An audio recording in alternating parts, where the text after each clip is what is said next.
yo estaba pensando hacer un pequeño cambio, porque la idea era ahora tener una discusión entre los tres.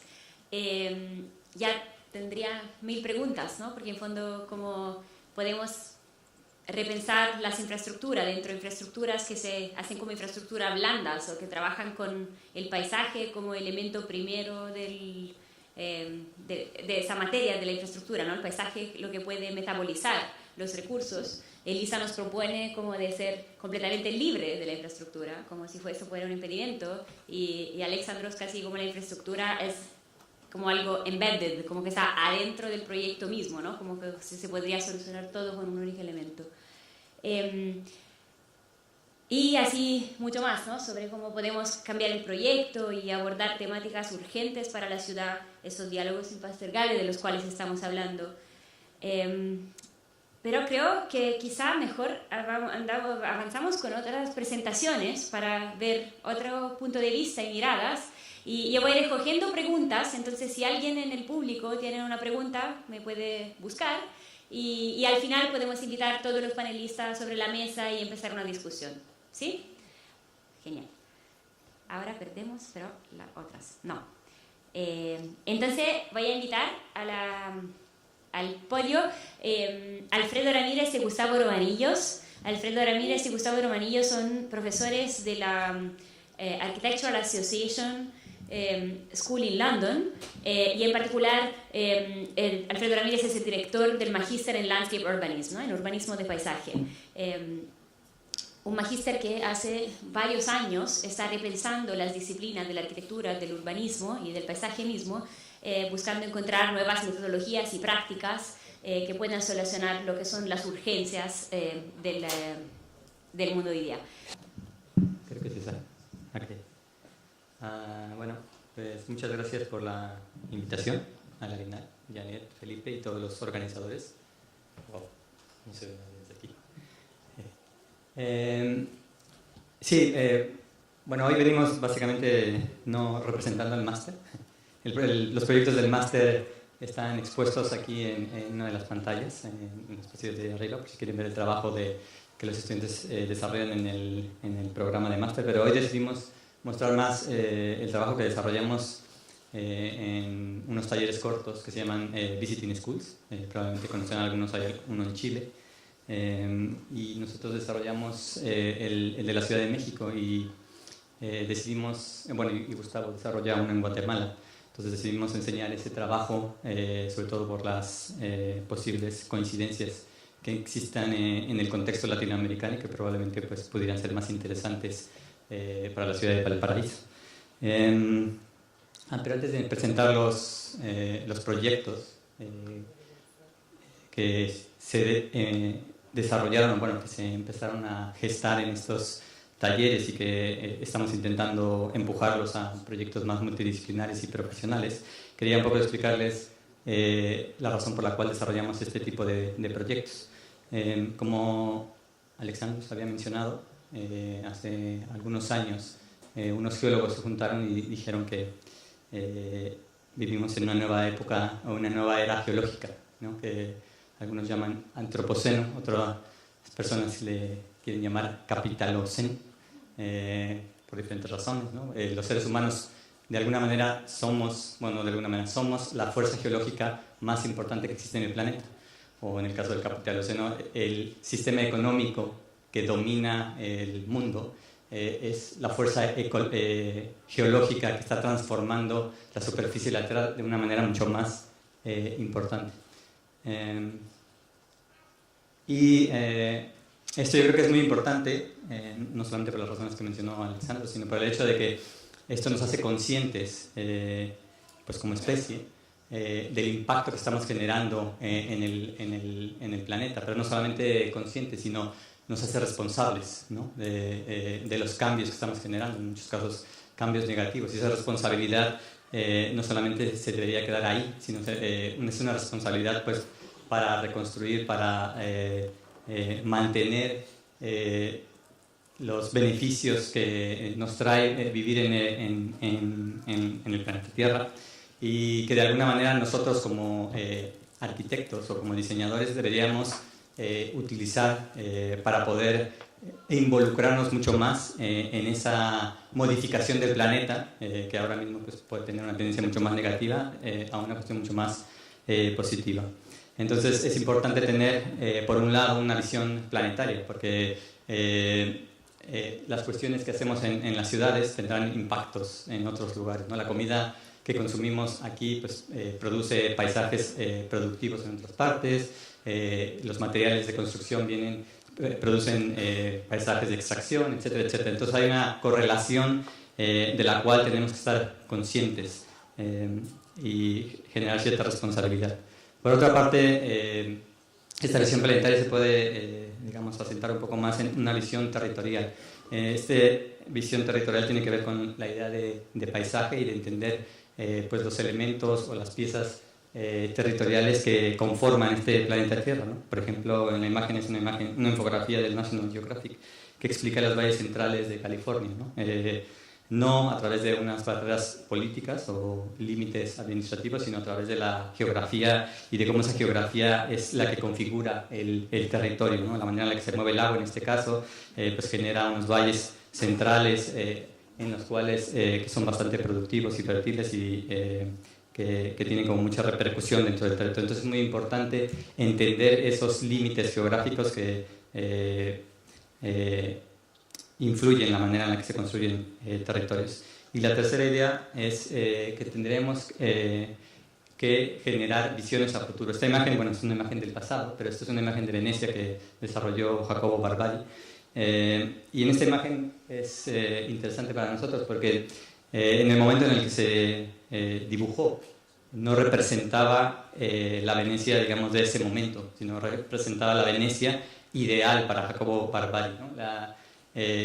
Una visión a futuro de lo que él pensaba Venecia tenía que ser o consolidar o mirar hacia adelante, ¿no? Era una república marítima, la imagen no está enfocada hacia la tierra, sino está embebiendo a Venecia dentro del mar, ¿no? Y resalta los puntos más importantes de una república marítima. Por un lado el arsenal, ¿no? El ejército que protegía la parte comercial, el Rialto y la zona de San Marcos pues están exageradas dentro de este mapa. Y nosotros pensamos que eso es importante, que los territorios, las ciudades necesitan desarrollar visiones de qué tipo de ciudades quieren desarrollar, y eso es algo que creemos hace falta a muchos entornos. El primer proyecto que les vamos a enseñar es un proyecto en la Ciudad de México que desarrollamos por primera vez en una visiting school, y la idea de este proyecto era recuperar uno de los paisajes o de los pocos paisajes, y no el único que queda dentro de la Ciudad de México, que son las barrancas, ¿no? En esta imagen de Google pueden ver estas como arañones que tiene la fábrica urbana, que son los únicos puntos donde pues, existe vegetación, existe el agua todavía se infiltra al manto freático, pero está completamente rodeada. Esto es súper importante porque la Ciudad de México es una ciudad, no sé si muchos lo saben, pero está fundada sobre un lago, o más bien sobre un sistema de humedales. Y a lo largo de los años se fue reclamando esos humedales y se transformó en lo que ven en esta imagen, ¿no? Que es una plataforma de asfalto, literalmente. Y hoy en día pues esa tendencia o costumbre de ir reclamando territorio se ha distorsionado de una manera completamente irracional, al punto en que la Ciudad de México exporta su agua, o sea, ya no ni siquiera utiliza lo que tiene en sí mismo, que es un valle de Torrey donde llueve, se acumula el agua, se infiltra y genera el lago.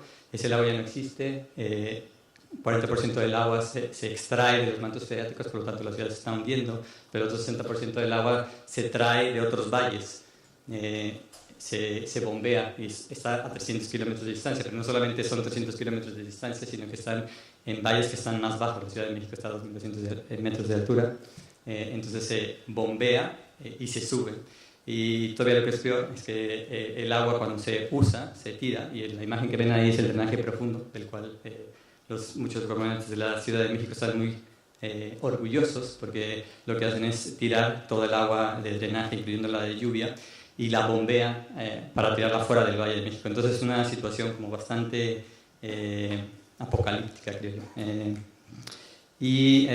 Pero lo que decidimos hacer en el taller fue mirar a estos paisajes que están más o menos naturales, pero están en esta situación, ¿no? Contaminados, le dan la espalda a la ciudad.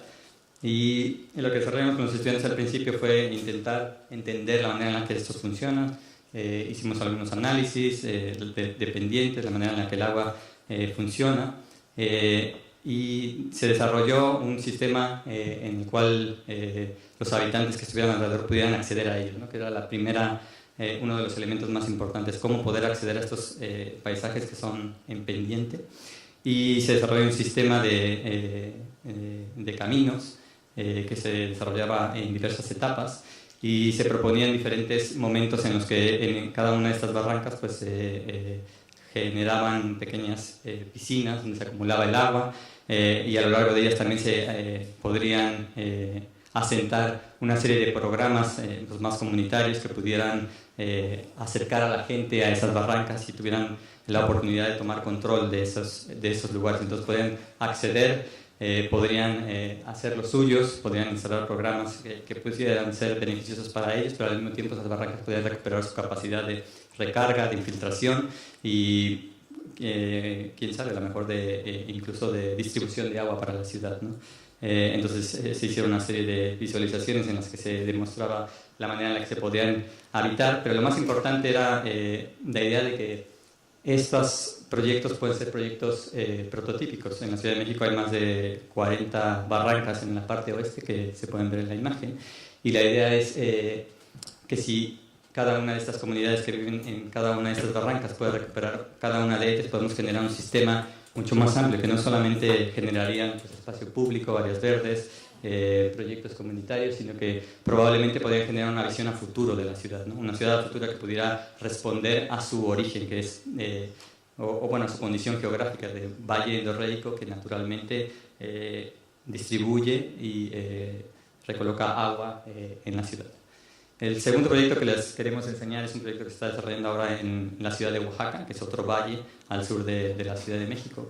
Y el principal objetivo de este proyecto era, de alguna manera, entender cómo se gestiona el agua en la ciudad de Oaxaca, ya que en ella aparentemente, bueno, los gobernantes o las autoridades dicen que hay carencia de agua y que por lo tanto pues tienen que nuevamente, en un caso similar a la Ciudad de México, extraer agua de otros valles, ¿no? Entonces, ahora mismo, digamos que Oaxaca está en un estado similar a la Ciudad de México, pero 20 años antes, pero va hacia la misma situación. Y extraen agua de los pozos, traen agua de otras presas que no están localizadas en este mismo valle.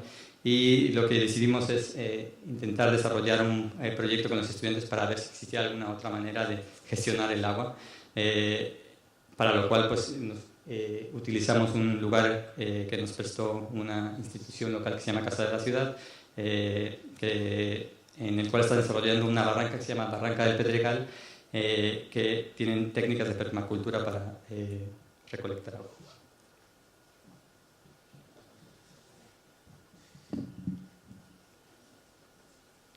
Lo que os vamos a enseñar ahora es exactamente este lugar, que es la Barranca del Pedregal, y os lo vamos a enseñar a través de un vídeo que vais a ver aquí, que yo creo que refleja muy bien el problema básico del que estaba hablando Alfredo, ¿no? Estamos remontando lo que es la Barranca del Pedregal, donde se están desarrollando actividades bastante interesantes en cuanto a agricultura y también en cuanto a la gestión del agua, ¿no? Entonces, nosotros tuvimos la suerte de estar aquí en agosto. Por eso veis esto tan verde, ¿no?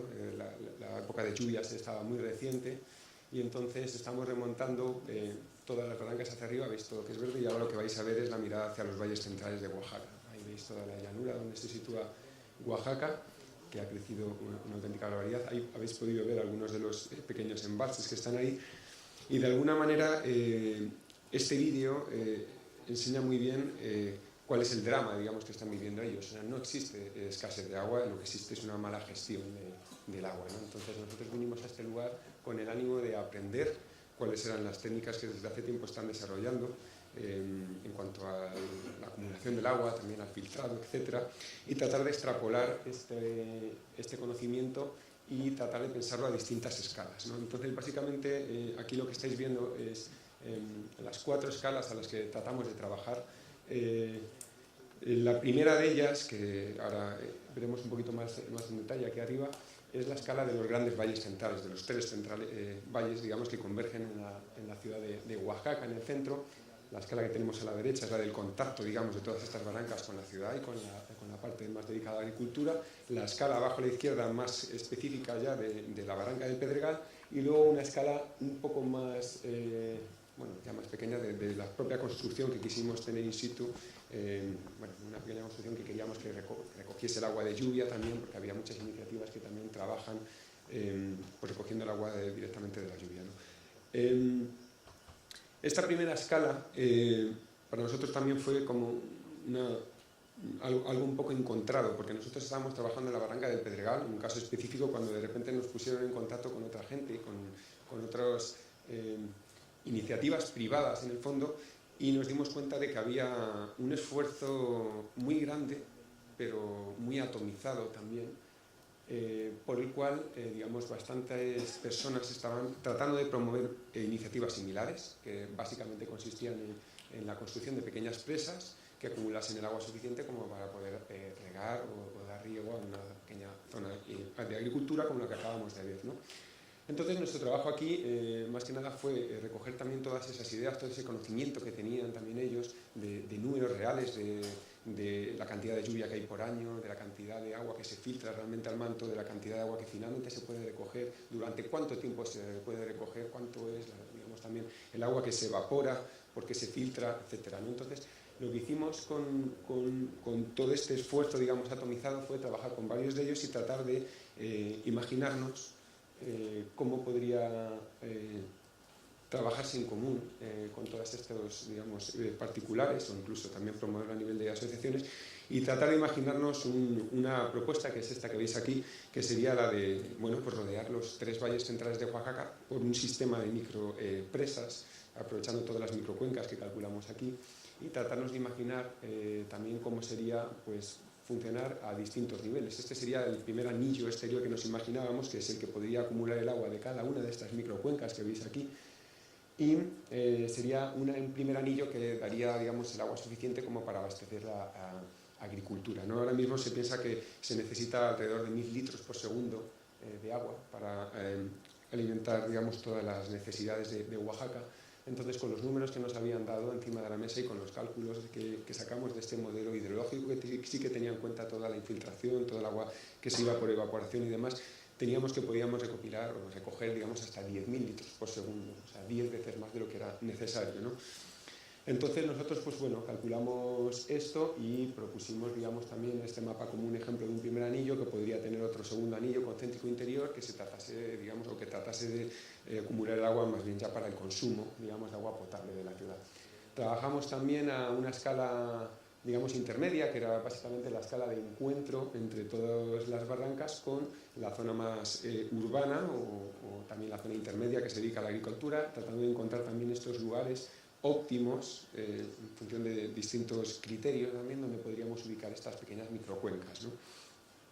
Y también a la escala de la barranca, ¿no? Viendo un poco cuál era el sistema que ellos mismos en la barranca del Pedregal habían utilizado para acumular en distintos depósitos a distinta altura y tratar de ver, pues, todo el uso que habían hecho, incluso aterrazado también de agricultura para luego distribuir el agua desde los pequeños embalses. Había mucho que aprender de este caso, entonces el trabajo realmente fue bastante entre todas las escalas, ¿no? Y luego este último ejercicio, que tampoco dio tiempo a desarrollar finalmente, pero que fue un buen intento de hacer una pequeña construcción con una cubierta que recopilase el agua, ¿no? Este es otro de los ejemplos, ya no es en la barranca del Pedregal, donde también, pues, cuando nos encontramos, fue un privado que también había hecho esta iniciativa, y para nosotros fue bastante impresionante ver que los números, ¿no?, digamos, del agua que acumulaban aquí, que abastecía, digamos, a todos los poblados que había alrededor, y que tenían un plan para repetir esto en numerosos lugares, lo cual hacía que de alguna manera este modelo fuese muchísimo más eficiente que la propuesta que desde el estado de Oaxaca se había hecho años antes, que era la propuesta de hacer una gran presa, un embalse bastante alejado de Oaxaca y que conduciría a un modelo similar al que existe en Ciudad de México, que finalmente lo que hace es recoger el agua bien lejos y utilizar muchísima infraestructura para conducirlo, cuando realmente lo más eficiente siempre es tratar de capturar, digamos, el agua y los recursos cerca de donde se necesitan, ¿no?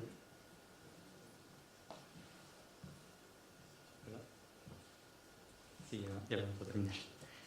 Nada más, esta imagen es la imagen de los mismos valles que vimos, dibujada por un paisajista en 1887.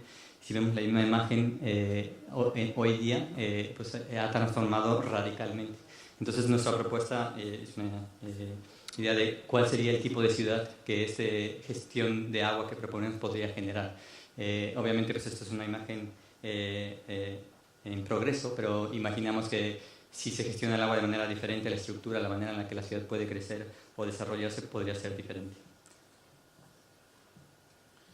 Muy rápidamente, para cerrar, este es un último caso que también estuvimos, si esto debería tener sonido, trabajando en la Visiting School, en este caso que dijo yo, que es en Guatemala.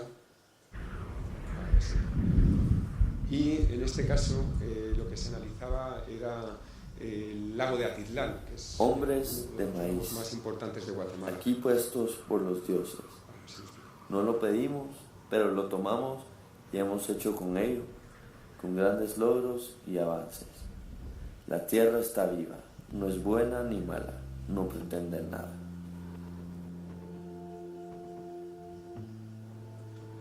El lago Atitlán en Guatemala es un lugar bastante importante para el país, no solo en cuanto al recurso natural, porque da agua a más de entre 300.000 personas y medio millón de personas que viven alrededor de ello, pero también es un lugar muy particular a nivel simbólico, ¿no? A nivel espiritual. Para ellos es prácticamente un lago sagrado, ¿no? Entonces nosotros estudiamos este pasado verano el lago y dividimos a los grupos de manera que ellos tenían que elegir una temática, y a nosotros nos interesó mucho la temática que escogió este grupo, que como veréis ahora va a analizar, digamos, la franja del borde del lago, que debido a las subidas, a las fluctuaciones que tiene de altitud, por distintos niveles de lluvia de cada año, varía entre 4 y 6 metros, ha variado entre 4 y 6 metros.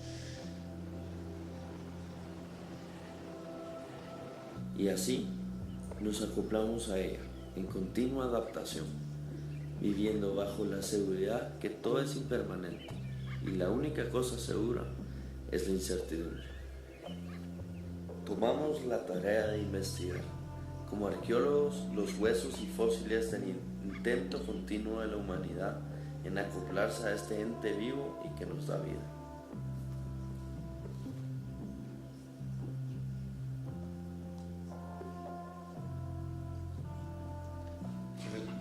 Básicamente los estudiantes estuvieron recorriendo pues, partes muy importantes de toda la orilla del lago, registrando un poco estos cadáveres que iban quedando en la orilla.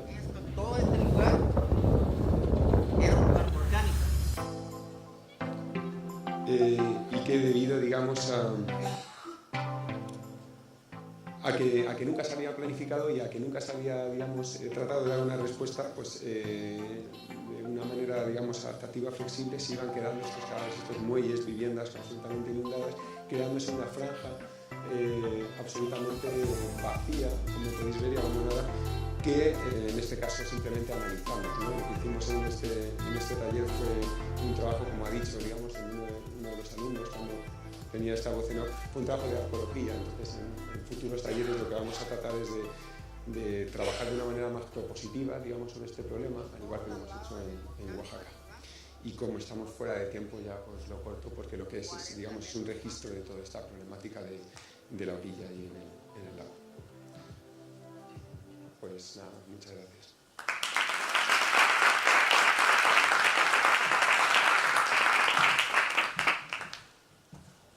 Muchas gracias, Alfredo y Gustavo, para llevarnos a otros lugares de América del Sur, en fondo, ¿no? También caracterizados por condiciones de fuerte vulnerabilidad, en los cuales el proyecto tiene el desafío de proponer nuevas miradas.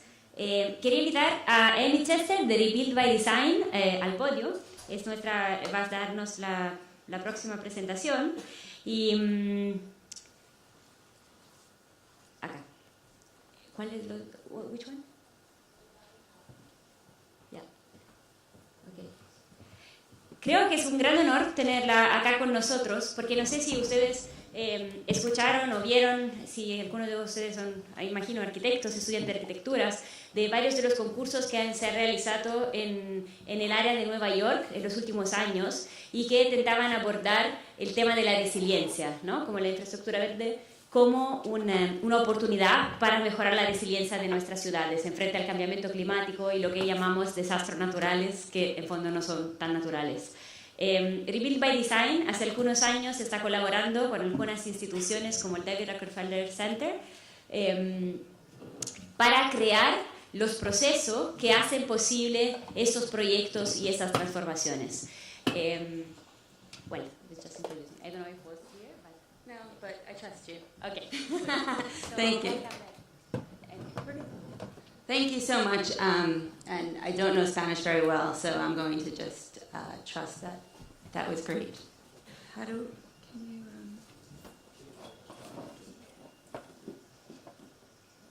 Okay, great.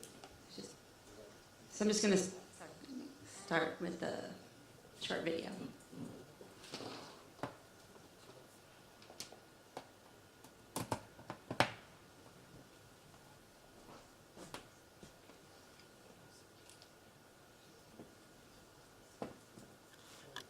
These projects are about more than just coastal defense. They're going to protect critical infrastructure, small businesses, and energy supplies. They'll restore ecology and wetlands. They create jobs and access to the waterfront. And they'll also increase the capacity for social resilience. The idea is that most days of the week, the weather is going to be just fine. And the money you spend on these designs should enhance the quality of life, promote possibilities for social interaction. And I think that every one of the final Rebuild by Design plans has that feature. Take the big U. It's not just protecting a valuable piece of real estate, Lower Manhattan, from storm surge and sea level rise.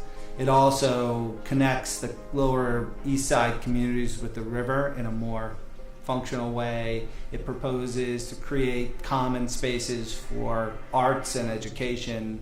It creates additional green space that will improve health levels and drive down hospital costs because people will be more active. After just a few storms, we will be able to demonstrate that this works, and this is a way for coastal communities to adapt. If we continue to collaborate across governments, across countries, across continents, across interests, then we can deliver the change that resiliency is so much asking for.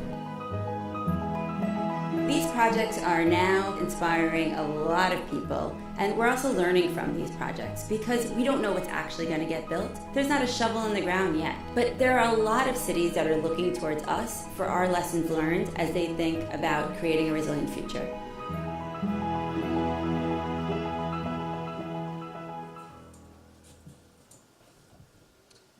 So this is where we all started. This is exactly 5 years ago today when Hurricane Sandy hit New York. And this is what happened.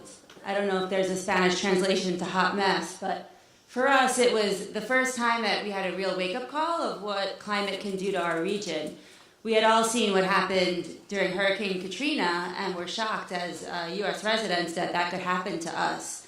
But then when it happened to New York, we started realizing that this is going to happen more and more often. So we had $65 billion worth of damages, 8.5 million people without power in our region. This was the second costliest storm in U.S. history, and it was really our wake-up call. And this is actually from today. This is the front page of 2 newspapers in New York City. The one on the right actually shows one of my closest friends' house, which was destroyed during Hurricane Sandy. And you can see her comment on it. What Hurricane Sandy did for us was really reveal the vulnerabilities in our region and how interrelated they are. Both on the physical side and the social side. And we started thinking that this is something that's going to happen more and more as urban population rises, as temperature rises, and as our storm intensity rises. We're going to have to think about this. These are all the hurricanes that hit in the U.S. and the Caribbean this year. You've heard some of the names of the really deadly ones. Hurricane Harvey in Texas, Maria in Puerto Rico, Irma in Florida, Jose in the Caribbean. And it leaves us with this question of how do we want to protect our communities? So this is after the tsunami in Japan. And this is hard infrastructure that is literally going to separate the communities that live behind the water and the fishermen that live behind the water from the sea itself and their jobs. So we launched Rebuild by Design, and as you saw in the video, Rebuild by Design was launched by the federal government, but it was a completely public-private effort, and it was launched in collaboration with 4 different NGOs. And the idea that was really different about it was that the government put up dollars that would normally go to disaster recovery to only build back exactly what was there before, to build back something that could be used in the future. And this is very innovative for the US government because the government never wants to give you anything more than what you had. So if you had a refrigerator that was 10 years old, the government would only give you dollars to replace a 10-year-old refrigerator or a 5-year-old car, whatever it would be. So these were really thinking about the future and what the next generation would be. There were 148 teams that applied, and 10 were chosen. They were not chosen for their ideas, but their approaches. So in a typical design competition, you usually give your best idea up front, and you say, this is what I want to build, and that's how you're judged. But these people were only allowed to say who they are, what they've done in the past, and the research approach that they're going to take to really uncover what the vulnerabilities are. And that's because in a typical design process, as many of you know, especially if you're architects, you know exactly what you're going to build and you back your way into it. Let's say it's a hospital or a school. You know how many seats or how many children, how many classrooms, do they need a lunchroom and a space for recreation? And then you figure out, this is what our budget is, this is what our timeline is, so this is exactly what we can do, and that's usually one option. But for us, we really didn't even know where to start, so we had to create our own process. And our process is a 2-step process, one of research and one of design. And we did it in a way that was 100% collaborative with communities. And that was important for so many reasons, one of which is that the communities know what they need best. They know what the existing vulnerabilities are. They know what they're dealing with every single day. But also it was extremely important to us because for the federal government to put up these funds, they had to be spent very quickly or else Congress will take them back. So we couldn't risk having any big ideas that the communities would protest later. We had to make sure that everyone was on the same page from the very beginning. And we started a 3-month research phase where we brought all the design teams to the New York region. And to us, research was really getting outside and walking the ground and understanding different communities. So we did it through different site tours and neighborhood leader meetings. We went up and down from the Jersey Shore to Connecticut and met with all different types of people. We met with local mayors in New Jersey and first responders in Long Island, public housing residents or social housing residents in New York City. And each of them explained exactly what was going on after the storm, but also all the issues that they were dealing with before the storm, whether it was affordable housing or transportation or beach access in some places in New Jersey. And then the teams themselves came to the organizers of the competition, and they presented their best ideas of how they think they should move forward. Each team presented 3 to 5 different ideas. These were 3 totally different ideas based on their research and experience. And from there, we went to the public, and they helped us decide which would be the one idea for each of the teams. And this was a big transition point because at the beginning, we were all working together, all 10 teams, studying the entire region. And now, as we transition to the design stage, each team now had their own geography and their own idea that they wanted to test. And a geography could be in one specific area, or it could be an idea that they want to test in multiple different typologies. So it could be on a barrier island and, upland. And again, for design, we told the design teams that they couldn't go back into their offices and just design as they normally would as architects and engineers and landscape architects. They had to design with the community. So we helped them figure out all the stakeholders, each of them.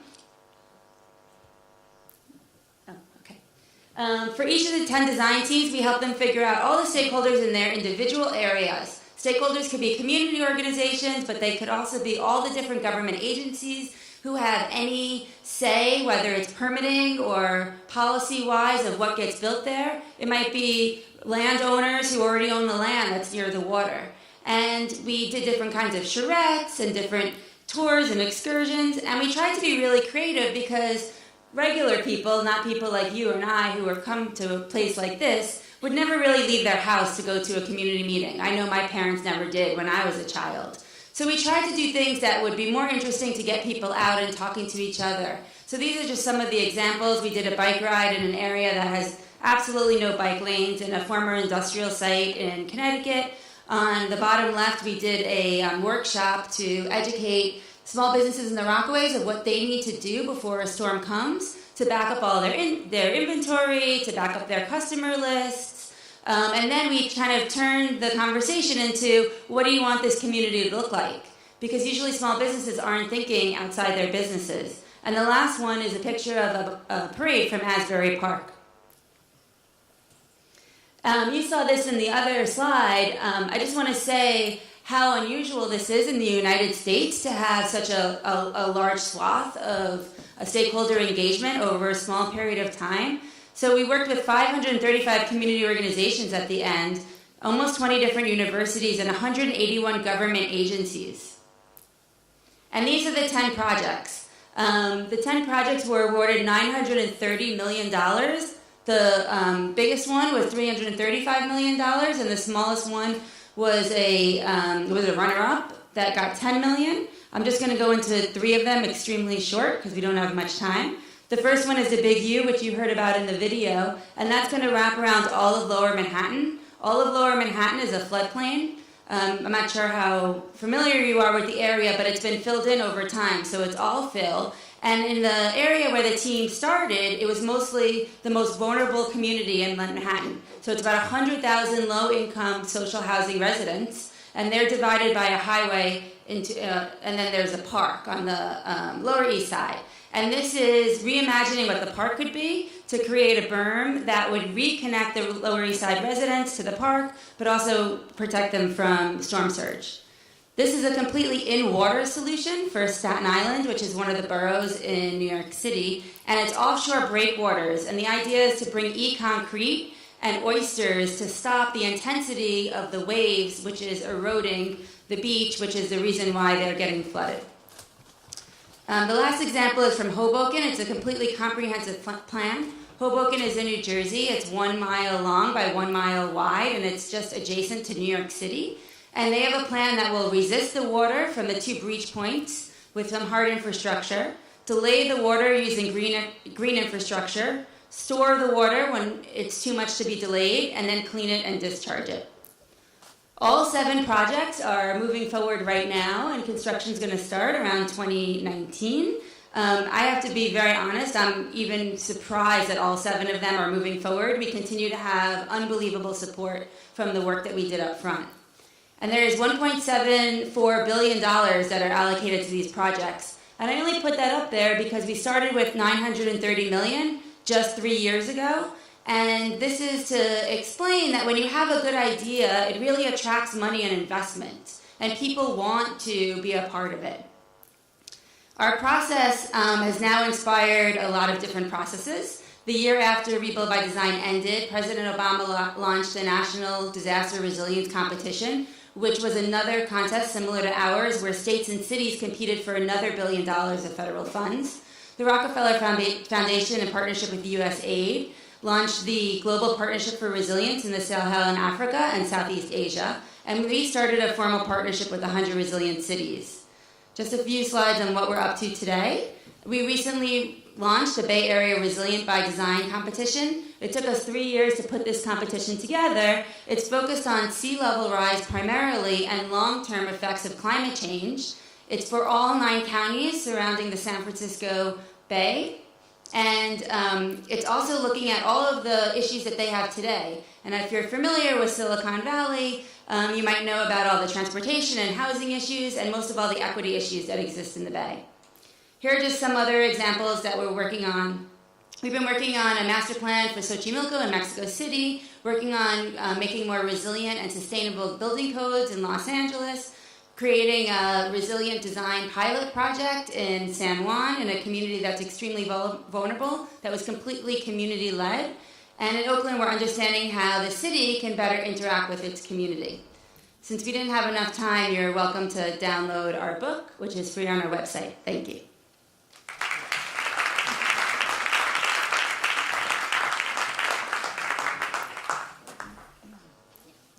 Thank you very much, Emmy, for the fantastic presentation.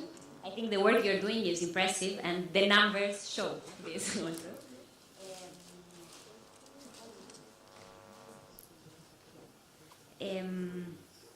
I think our next presentation is going to be by Luis Valenzuela, as I think we'll also talk about process, no? Not just design. So that then we will close with... así que se puede un poquito. La próxima presentación va entonces a ser de Luis Valenzuela, que imagino nos va también a hablar de proceso y de prácticas, de cómo se pueden poner los proyectos, cómo se pueden transformar en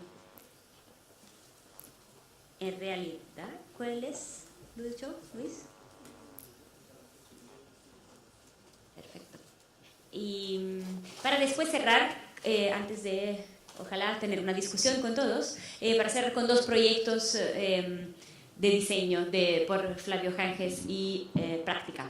Luis Valenzuela es profesor de la Universidad Adolfo Ibáñez y también es el director del Centro de Inteligencia Territorial de la misma universidad, y que creo que es uno de los centros más importantes en Chile en avanzar nuevas metodologías para entender lo que es la ciudad en la cual vivimos, en determinar parámetros, en determinar metodologías con las cuales el gobierno, tanto los arquitectos cuanto los gobiernos pueden operar en mejorar las condiciones de la ciudad. Muchas gracias, Luis, por acompañarnos. Gracias, Tilla. Gracias a todos los organizadores, a la invitación a participar en la Bienal. Represento no solo la universidad, sino que el equipo fabuloso que trabaja conmigo en el Centro de Inteligencia Territorial. Siempre digo que yo no lo dirijo, sino que ellos me dejan hacer algunas cosas. Y voy a presentar brevemente algunas de las cosas que me dejan hacer. Quiero destacar la labor editorial de quienes nos han invitado hoy día a participar en la Bienal. Está este fabuloso libro, el cual dice en la página 108, en el último párrafo: la investigación en arquitectura y urbanismo toma varias...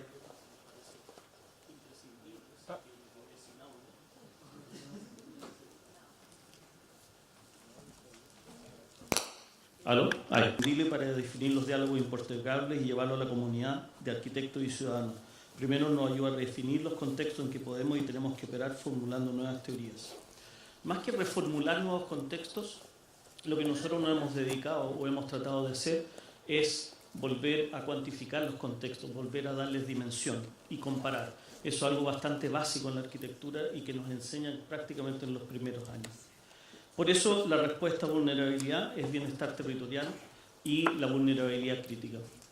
Cuando miramos ciudades, y lo que hemos tratado de hacer en el centro en esta investigación de 5 años, la ciudad no la miramos como un ente estético, como una forma, no la miramos como edificios de arquitectura solamente, sino que la miramos como una plataforma en la cual los ciudadanos nos desempeñamos. Y nos desempeñamos, ¿por qué? Porque buscamos, o cada persona, cada mujer, cada niño, cada hombre, cada anciano, busca en la ciudad cosas, busca recursos, busca equipamiento, busca servicios, busca áreas verdes.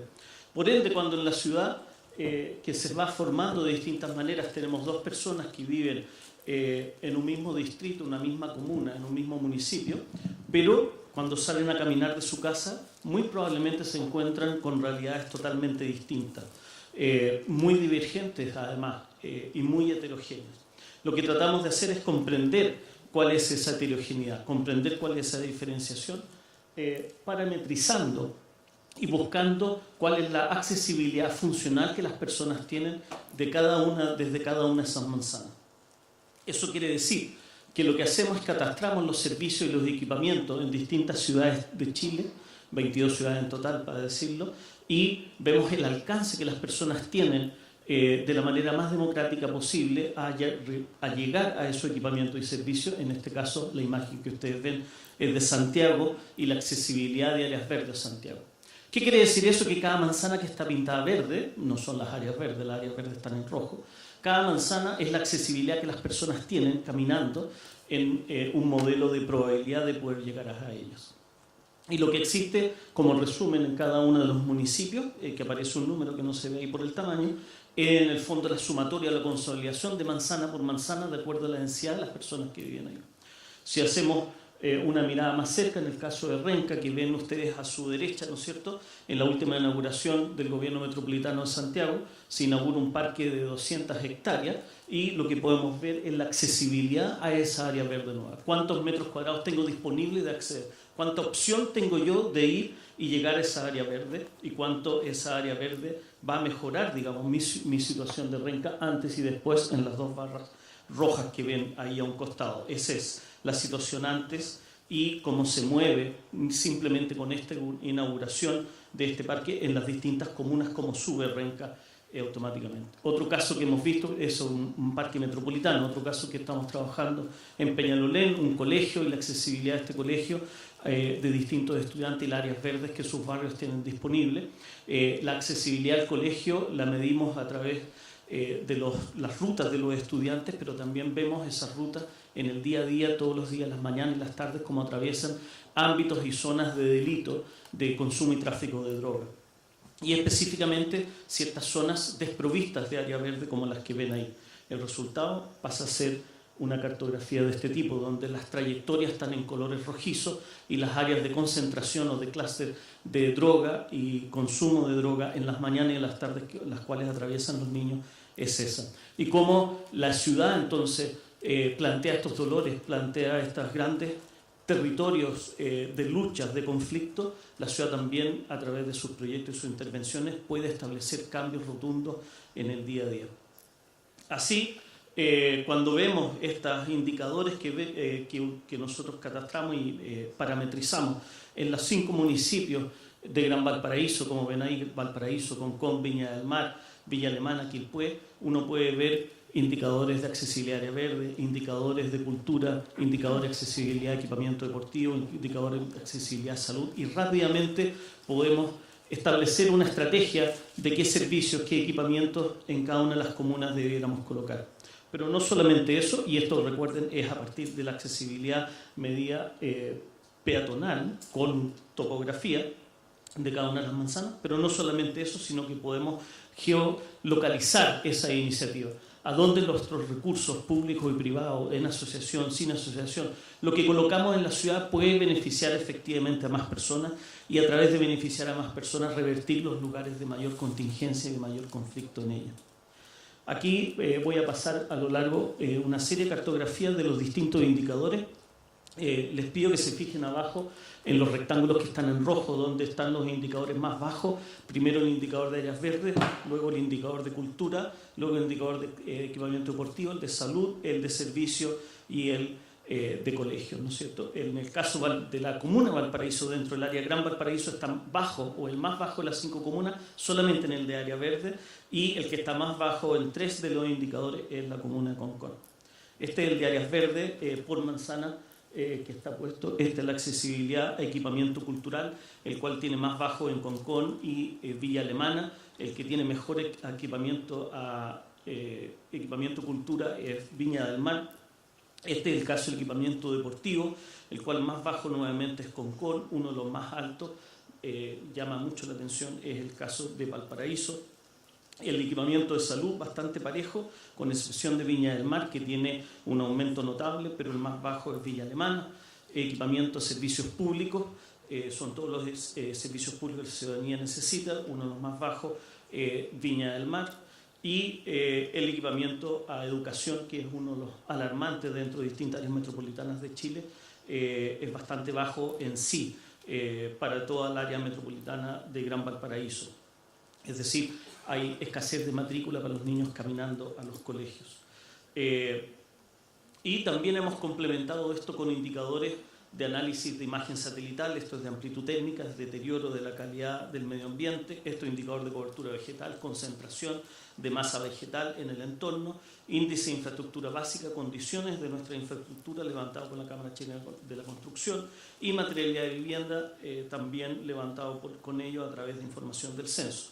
Correlacionado con ingreso y segregación, es decir, segregación por ingreso donde se encuentran los grupos más desaventajados viviendo concentradamente en ciertos lugares, y ven claramente ustedes las condiciones que se da topográficamente a medida que subimos las cotas, subimos en los cerros, mayor vulnerabilidad o mayor segregación de bajo ingreso. Todo esto se ha parametrizado, se ha modelado y con ello hemos podido llegar a las zonas más críticas de 22 ciudades de Chile. No voy a mostrar las 22, no se asusten, voy a mostrar solo Valparaíso. Y aquí están lo que nosotros llamamos las zonas de conflicto, las zonas donde tenemos que concentrarnos, las zonas de las mayores patologías que tenemos en la área metropolitana de Valparaíso, como les decía, todas alejadas de la orilla de frente de mar o alejadas de las zonas de valle, en el caso de Yalemana y Quilpué. Esto es resultado de esta secuencia en la cual se acumulan cada uno de nuestros indicadores y podemos ver las distintas vulnerabilidades que se dan y cómo va esa vulnerabilidad, ¿no es cierto?, sumándose en cada una de estas condiciones. Segregación, ingreso, malas condiciones de entorno, malas condiciones de infraestructura, mala accesibilidad a los servicios y equipamientos, sostenidamente dan las zonas que están en este caso en color rojo. Si miramos detenidamente Valparaíso, un 36% de su población, es decir, más de un tercio de su población, vive en zonas críticas, en zonas donde estos indicadores sostenidamente son más bajos. Si miramos la comuna de Valparaíso dentro de la zona, ¿no es cierto?, dentro del área metropolitana de Valparaíso y miramos las otras 4 comunas que la constituyen, Gran Valparaíso, o sea, Valparaíso, la comuna no es la más crítica, no es la que tiene la población más crítica, sino que 44% de la comuna, de la población de Concón es la que es más crítica, y sus otras 3 comunas están francamente en mejores condiciones. ¿Qué pasa cuando miramos Valparaíso comparado con otras áreas metropolitanas de Chile? Gran Santiago, como ven ustedes, tiene una población crítica bastante superior a la que tiene Valparaíso. Valparaíso llega a tener un cuarto, como un 25%. Santiago tiene un 40% de su población viviendo en estas áreas críticas. Claramente la más alta, otra las alarmante en este caso, es Temuco. Traje solamente 5, como les dije. Si estas 5, que es una mano, digamos, de estas 22 ciudades, las sumamos en su totalidad y las promediamos, ¿no es cierto?, digamos que en estas 5 áreas metropolitanas tenemos un 37% de nuestra población, de nuestros chilenos y chilenas, como dicen los políticos, viviendo en estas zonas críticas. Estos son lugares donde hay que atender, estos son los lugares donde hay que hacer arquitectura, donde hay que hacer paisajismo, donde hay que hacer urbanismo. Estos son los lugares donde los arquitectos, los diseñadores, los paisajistas, los ingenieros tienen que dedicarse a focalizar y nivelar la cancha. Cuando miramos esto, nuevamente, desde esta perspectiva, Valparaíso es una de las perspectivas. Pero cuando miramos otras comunas dentro de estas 5 ciudades, nos encontramos que hay 4 comunas en Santiago que tienen 0% de población en un área crítica. Y en la misma ciudad de Santiago nos encontramos otras 4 comunas que están en el extremo, que van desde un 91% a un 100% viviendo en área crítica. La criticidad ya no es un análisis, es una realidad a la cual debemos reaccionar. Muchas gracias.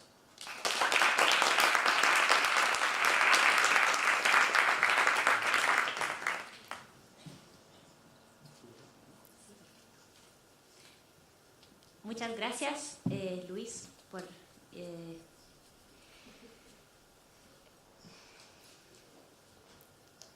¿la vio esa? Déjame copiarla. Sí, muchas gracias. Muchas gracias, Luis, para la presentación. Ahora quería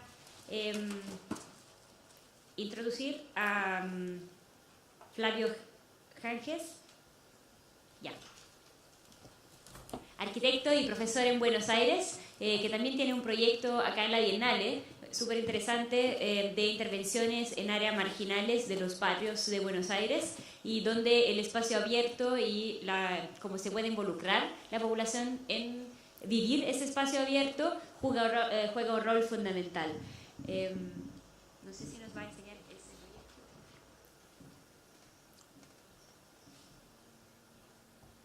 Muchas gracias. Bueno, gracias por la invitación y espero ser breve, ya que soy el último, de ser el más difícil de sobrellevar.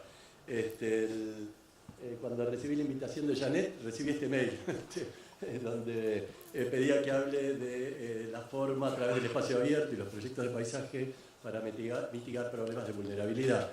En este sentido, yo lo concentro en temas de marginalidad, no en temas de conflicto medioambiental. Entonces, pensando un poco eso, armé una presentación como para ver, que es un poco lo que me interesa a mí, es cómo puedo tomar decisiones, de qué manera el tema de la marginalidad puede ser atacada y cuáles son los parámetros que uno utiliza para poder tomar un plan de decisiones para poder intervenir en el tema. Hay un cambio de paradigma, ya fue presentado creo ayer por Echeverry, seguro David también hoy lo presentó, es esta cosa de la marginalidad que pasa de la erradicación a la integración. Ya no se piensa más en la marginalidad, salvo que sea conflictos fundamentales, en un tema de erradicar y de generar proyectos abstractos aislados del contexto urbano, sino en el fortalecimiento de las condiciones de civilidad y condiciones que generen posibilidades de actitud y de integración como parte y como contexto formal de la ciudad. En ese sentido, para tomar decisiones, yo lo concentro en Buenos Aires, quería presentarles 3 conceptos que por ahí suenan un poco obvios, pero por ahí también pueden servir como para poder dar un dato sobre el tema.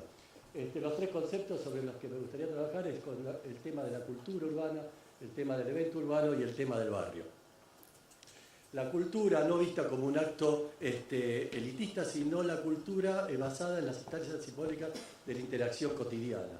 Es esa dinámica de la población que genera un proceso cultural que también determina valores que definen las condiciones específicas de un lugar. Y en ese sentido la gente se relaciona en esas actividades culturales a través de un fortalecimiento de la pertenencia y la identidad entre comunidad y territorio. Eso se complementa con condiciones físicas del espacio que están determinadas en la forma y la infraestructura. El cuadrado representa en nuestras ciudades, y en Buenos Aires es muy característico, el tema de la cuadrícula española, y la manipulación de la cuadrícula española lo que permite, y creo que ese es el valor principal, es que todas las condiciones socioculturales y la generación de procesos de articulación en función de cómo se puede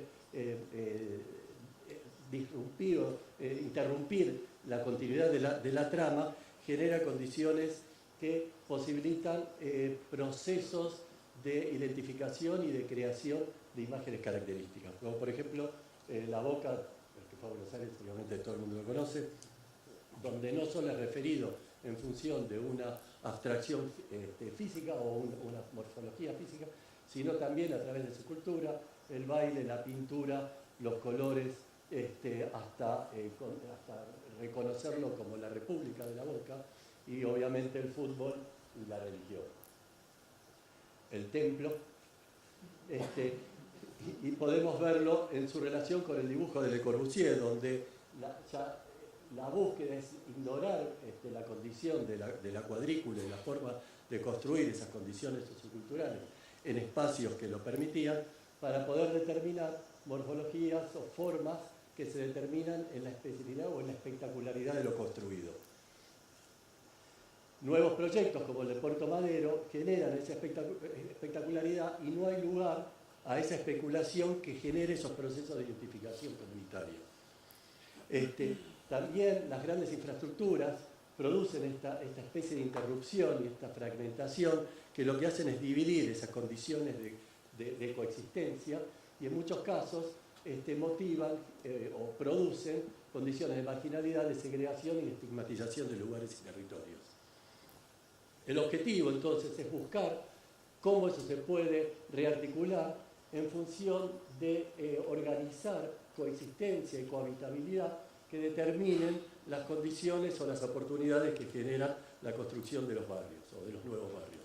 Entonces, en ese sentido, entramos en el segundo concepto, que es la condición espacial y social que determina un imaginario particular y es lo que construye la capacidad de ser parte de algo.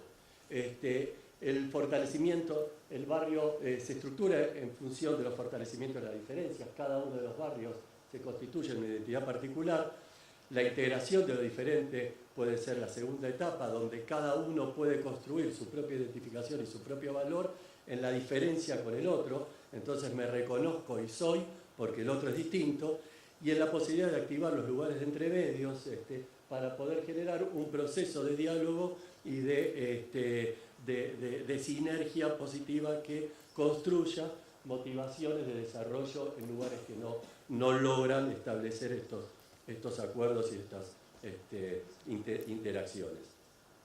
Entonces, a través del diálogo con el otro, es posible que yo reconozca mis propios estigmas y mis propios valores y de esa manera poder determinar quién soy como parte del contexto.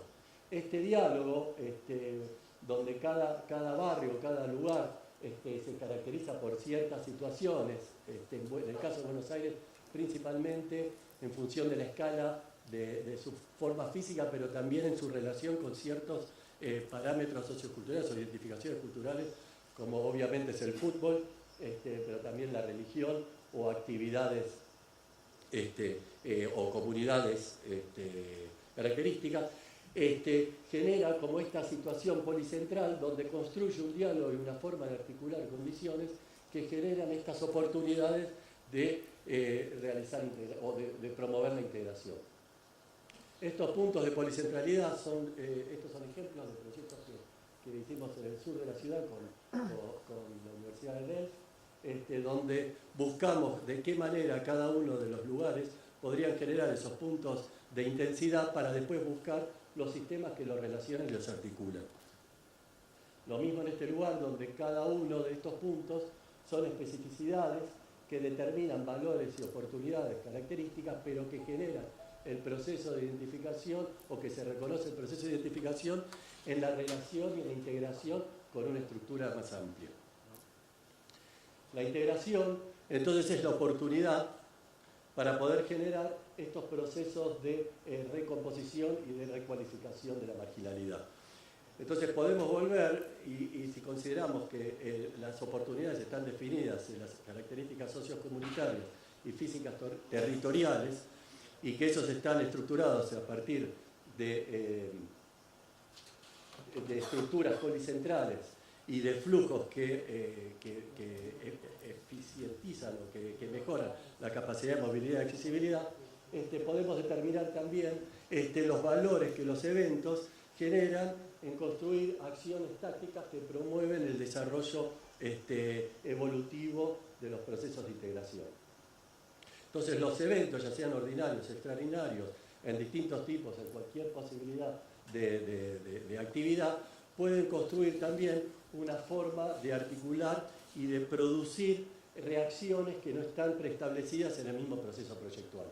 El caso paradigmático, que para mí es un ejemplo que clarifica es el proyecto de Aldo Van Eyck en Ámsterdam, en la posguerra, en conjunto con el municipio de Ámsterdam, donde el objetivo era recuperar una ciudad que estaba no solo física, sino anímicamente devastada, y lo articulan a través de una red integrada de 700 patios de juego.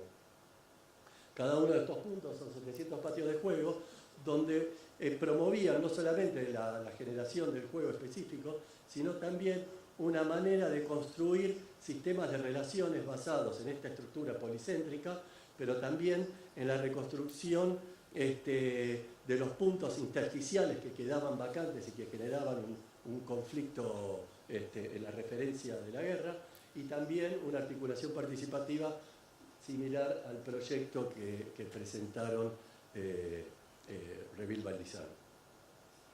Este proceso que genera no solo el proyecto particular, sino lo que busca es promover o provocar una reacción de la comunidad, empieza con una secuencia de entrevistas con la población más joven. Esto es parte del video que está presentado afuera, para construir una pieza de playground que lo que tiene también es que estos son intervenciones que no superan los $50.000, $40.000, pero lo que busca es promover un área de influencia que motive un proceso que replique en otras condiciones, en otros lugares del barrio y de la afuera. Entonces, de esa manera estructura un proceso abierto que va generando secuencias aún después de que el proyecto está terminado. Esto es para otra serie también de barrios marginados de Buenos Aires, donde lo que busca es articular en función de asociaciones estratégicas y de asociaciones de vínculos positivos, distintos tipos de actividades que generen no solo puntos de inflexión en un lugar, sino también circuitos integrados y que promuevan la integración a través de los barrios. Esto, por ejemplo, son las redes de deporte, donde lo que buscan es articular lo existente y poder recomponer en lugares que tienen vacío de contenido también una secuencia para que el proyecto logre construir ese proceso y ese continuo de desarrollo posterior al proyecto. Otro ejemplo, este es de la Universidad de Berlín, en el Verlaque Institute. Hicimos un proyecto para otro de los barrios, y la búsqueda también es ver de qué manera la necesidad de ciertos componentes funcionales como una escuela o el hospital podía construir un modelo de proyecto distinto, ya no como un edificio único y que está determinado por su carácter arquitectónico, sino en un despiece de los componentes para poder articular y poder combinarlo con cada uno de los espacios vacantes que quedan en el barrio. Entonces, la escuela ya no es más un edificio, sino es una red, es una forma de articular las oportunidades de inclusión y de integración.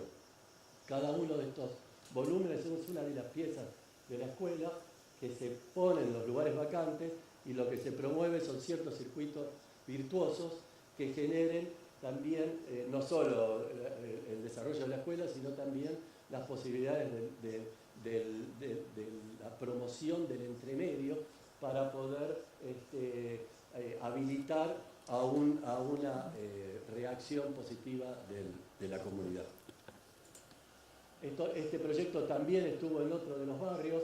Lo que me interesaba acá para recalcar o rescatar es la posibilidad de articular sobre el circuito cotidiano. Todo lo que uno hace mientras no está haciendo nada y yendo a hacer algo. Digamos, de qué manera eso también puede generar esa posibilidad de... Entonces, la arquitectura no es más ya un proyecto que determina una acción y que define una forma y un uso, sino es una manera de promover las reacciones. Entonces, yo provoco sistemas reactivos para poder no solo generar un proceso de cambio, sino para poder promover un proceso evolutivo consumatorio y con sucesiones de cambio posterior. Esto también posibilita la construcción de nuevos actores, porque en esa combinación no preestablecida, la posibilidad de articular estructuras sociocomunitarias permite construir nuevos actores y poder recuperar ciertos espacios que generen nuevos vínculos y nuevas situaciones de integración. Para terminar, entonces, redondeo en estos tres conceptos: el evento como proceso cotidiano genera un valor definido en la cultura de la comunidad. Ese valor de la cultura genera un proceso de pertenencia y un proceso de ciudadanía en relación a un contexto físico específico. Eso determina la condición del barrio. La sumatoria de barrios consolida un proceso de coexistencia de escala de ciudad, y eso está definido en la identidad particular de cada uno de los lugares. Para terminar en que el proyecto va a buscar la significancia de los lugares para construir el carácter que posibilite este proceso de integración y este proceso de desarrollo temporal. Muchas gracias. Espero que creo que está.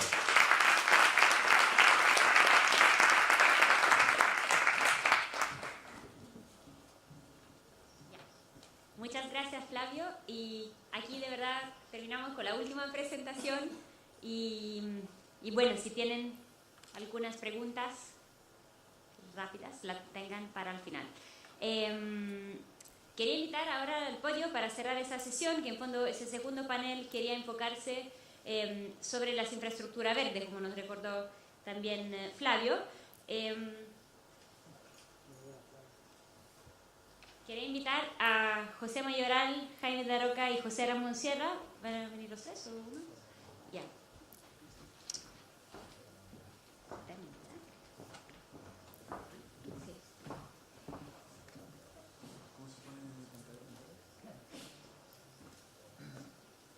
Práctica es una oficina basada en España y en Chile que ha ganado, José Mayoral además es uno de los curadores de la Bienal, pero quisimos hacerlo parte de ese último panel sobre las infraestructuras verdes y el tema de la vulnerabilidad, porque esos tres en los últimos 2 meses se han ganado 3 concursos internacionales, como uno después del otro, tomando no solo la nuestra atención, pero también un poco de todo el ambiente en el cual estamos trabajando. Ese proyecto que nos van a mostrar es de un concurso en Rumanía y prevé la recalificación de 15 kilómetros de río.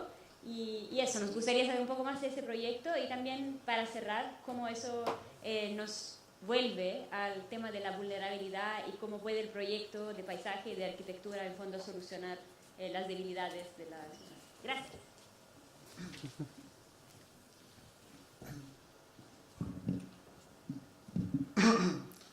Bueno, muchísimas gracias, Janet, por darnos la oportunidad de poder presentar este proyecto aquí, en este contexto de la Bienal y en este espacio tan fantástico. Nosotros prometemos ser cortitos porque se está alargando el día, así damos un poquito de espacio para conversaciones después. Vamos a presentar un proyecto, como decía Janet, un concurso que ganamos hace varios meses en Rumanía para rediseñar el borde del río Somes, que cruza a lo largo de 15 kilómetros la ciudad de Cluj-Napoca, que es la segunda ciudad más grande de Rumanía, como podéis ver en esta imagen. La llamada al concurso de alguna forma nos obligó a repensar la relación entre el río y ciudad, una relación que se ha ido deteriorando a lo largo del tiempo y que ahora la ciudad no solo no se beneficia del río, sino que incluso le da la espalda completamente a esta, ¿no? Nosotros también queríamos un poco poner en contexto el país de Rumanía, un país en el cual está en un proceso de grandes transformaciones, bueno, después de la desvinculación de la URSS hace ya más tiempo, pero también la entrada en la Unión Europea hace varios años, ¿no? Entonces, todas estas transformaciones sociales, económicas, políticas, etcétera, están de alguna forma forzando a los arquitectos y urbanistas a pensar de una nueva forma cómo quieren construir sus ciudades, ¿no? Entonces están haciendo muchos concursos internacionales y están abiertos a nuevas formas de pensar la ciudad y la arquitectura que las conforma. Entonces, de alguna forma, este contexto siempre nos ha parecido interesante y hemos estado participando en una serie de proyectos allí. Como comentaba, el llamado concurso ponía encima de la mesa esta problemática, la relación entre el río y la ciudad, una relación que ha sido bastante conflictiva. No hay ningún uso o programa que fomente esta relación, ni ningún diálogo entre ambas partes. Si bien es cierto una playa, en el que sí se produce un pequeño acercamiento, pero no deja de ser un espacio de excepción. Y una de las razones por la cual se produce este vínculo, estas relaciones entre la ciudad y el río, es porque la ciudad porque el río ha sido siempre visto como una infraestructura pura y dura. Entonces se ha ido desnaturalizando de alguna forma el borde. A través de estas torres de alto voltaje que podéis ver aquí, que están a través de los 15 kilómetros, una serie de saltos de agua que permiten a la ciudad generar cierta energía hidráulica y lo más importante, una serie de muros de contención que han permitido domesticar el cauce del río y también el agua, creando como una gran diferencia de altura entre los habitantes de Cluj-Napoca y el agua. Entonces, bueno, estos muros de contención no solo evitan el acercamiento físico de los habitantes al río, sino también una potencial relación visual, ¿no? Entonces hay muchas áreas en las cuales los habitantes ni siquiera son conscientes de que tienen el río a la vuelta de la esquina. Otro de los desafíos importantes que nos encontramos fue la heterogeneidad. Como comentábamos, el río cruza la ciudad a lo largo de 15 kilómetros, entonces se encuentra con una zona más urbana y densa, una zona industrial, una zona natural. Entonces, no solo cambia el contexto en el que el río se encuentra, sino también la sección del río, el borde, el cauce, etc. Entonces, bueno, nos preguntábamos cómo podemos dar una respuesta a través de un diseño que tenga la capacidad de dar respuesta a todas estas condiciones bastante heterogéneas. Por último, bueno, debido al llamado, nos preguntamos cómo podemos desarrollar estrategias que permitan repensar ese diálogo que se produce entre la ciudad y el río, y a la vez nosotros pensamos igual que este proyecto es interesante ponerlo aquí encima de la mesa porque se van a plantear una serie de estrategias y problemáticas que también son extrapolables a otros contextos, como el contexto chileno, o incluso el caso del río Mapocho, ¿no? En el cual ahora sí, gracias a una serie de iniciativas como el Mapocho Peladeable, se están haciendo evidente el potencial que tiene este eje como un espacio de interacción y de comunicación urbana. Bueno, y queríamos meternos un poco más en detalle acerca del proyecto. Como se ha comentado, el proyecto incluye primero un master plan para un ámbito de unos 15 kilómetros de largo a lo largo de todo el paso del río Somex por el centro de la ciudad de Cluj-Napoca, y después también la ejecución de 2 tramos dentro de esos 15 kilómetros de unas 15 hectáreas.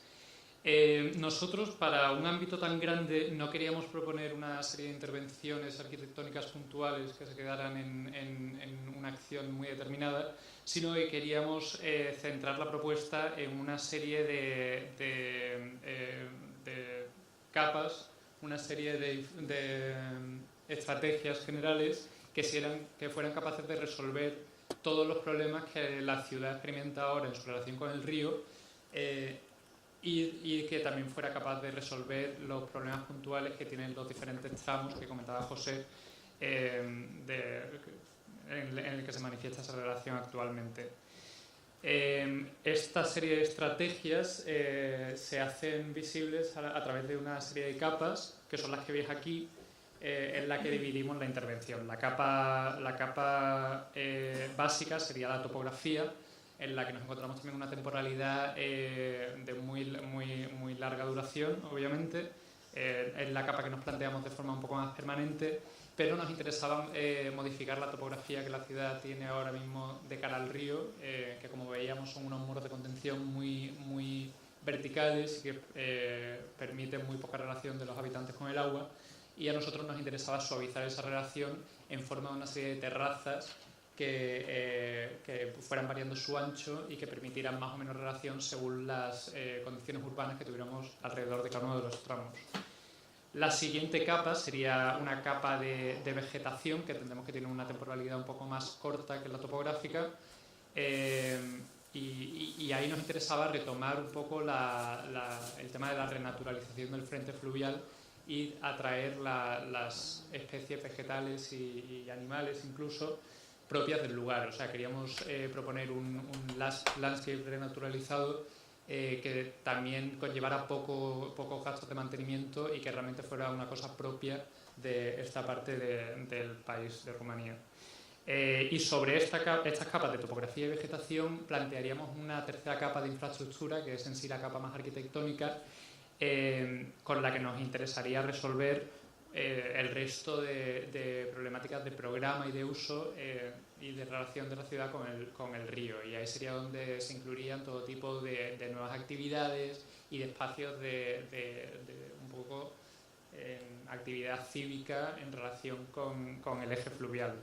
Entendemos que esta es la capa que tiene la temporalidad más corta, y en cualquier caso queríamos proponer una arquitectura que fuera cambiante de aquí a 10, 20 o 50 años. Pero nunca nos lo planteamos como una intervención permanente en el tiempo, como sí lo podrían ser las capas de vegetación y topografía. Esta capa de infraestructuras incluye un sistema de senderos para bicicletas, para peatones. Realmente se retoma el concepto del río como eje vertebrador de la movilidad de la ciudad, pero de una movilidad que fuera sostenible en cuanto a contaminación y que realmente se repensara la movilidad y el funcionamiento de la ciudad de Cluj a través de este eje. Y además hay un sistema de caminos diagonales que permiten la prolongación de la trama urbana hacia el agua. Todo la superposición de estas diferentes capas que conforman nuestra estrategia general se va haciendo patente en una serie de tipologías urbanas que se aplican en las diferentes zonas del río a lo largo de la ciudad. Esta sería, por ejemplo, el parque, en el que podéis ver cómo se suaviza esa bajada, ¿no? A ver si veis aquí en la sección, suavizamos esa relación del muro de contención tan determinante que había hasta ahora a través de una serie de terrazas que incluyen espacios de estar, espacios de caminar, para bicis y reintegran esa naturaleza que queremos recobrar propia del sitio. Esta tipología era la del parque, esta sería la tipología de la plaza, que ofrece espacios más cívicos para actividades comunales entre los habitantes. Este es el paseo fluvial, que son zonas en las que a lo mejor tenemos un espacio más estrecho, que simplemente permiten un recorrido longitudinal a lo largo del río.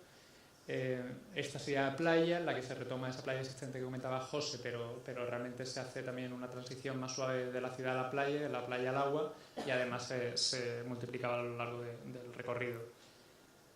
Y este sería el entorno rural, que sería en el que nos encontramos en los extremos más límites de la ciudad, pero que también nos interesaba ver cómo iba a ser esta relación incluso en las afueras de la ciudad y cómo esta tipología iba a permitir el crecimiento de esta estrategia también para resolver los problemas futuros que fueran planteando la evolución de la ciudad de Cluj. Estas son las plantas de esas dos áreas de intervención más específicas que hay dentro del Master Plan. Esto sería el primer área de unos 4 kilómetros de largo. Y aquí podemos ilustrar que realmente la intervención no se quiere centrar solamente en la línea que forma el río, sino que expandimos un poco esa línea hacia los laterales con la ambición de incluir esos nuevos usos y permitir una relación diferente de la ciudad hacia el río que esperamos que sea mucho más dinámica.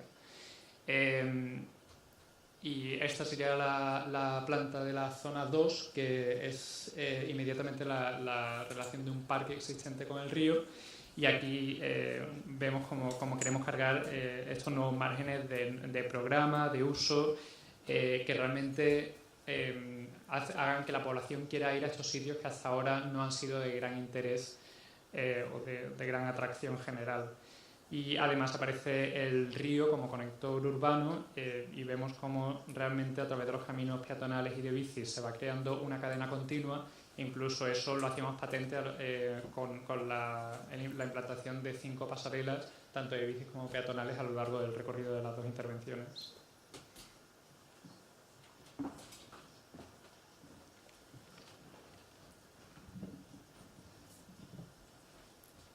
Y bueno, como decía Janet, también nos gustaría a través de este proyecto ponerlo en el contexto del día de la jornada de hoy, de la vulnerabilidad, y cómo nosotros, como ya hemos explicado un poco, tampoco tiene una sola problemática, sino son una serie de temas que se plantean en el río de la ciudad de Cluj-Napoca y que nosotros realmente entendemos como oportunidades para plantear una serie de estrategias, ¿no?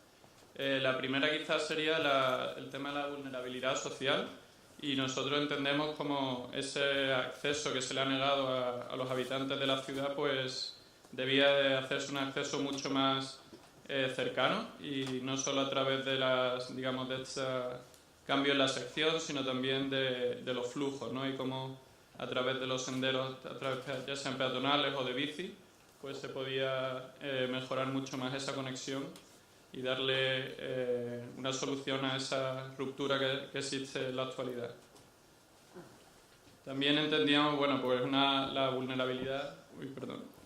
vulnerabilidad ecológica que entendemos pues que toda esa domesticidad del río a lo largo de los años a través de muros de contención y de un poco dirigir el cauce contra natura, casi podríamos decir, pues nosotros planteamos que habría que renaturalizar esos frentes y sobre todo traer de nuevo pues especies que se habían negado y de alguna forma volver casi a traer el río a una época casi preindustrial, ¿no? Donde realmente fuera un evento mucho más natural y eso a la vez pues favorecería la inclusión de flora y fauna que también pertenecen a la ciudad y que habían sido de alguna forma desplazadas.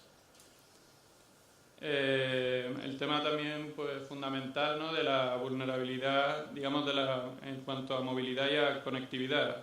Veíamos que realmente el río se había convertido en una fractura y también era como muy difícil unir las dos partes de la ciudad y entendimos pues que realmente el río debía ser al revés, el punto de unión de esas dos partes, y planteamos además 5 pasarelas nuevas que conectaban la ciudad, pero sobre todo pasarelas peatonales o de bici, y porque ya existían numerosos puentes de tráfico, ¿no?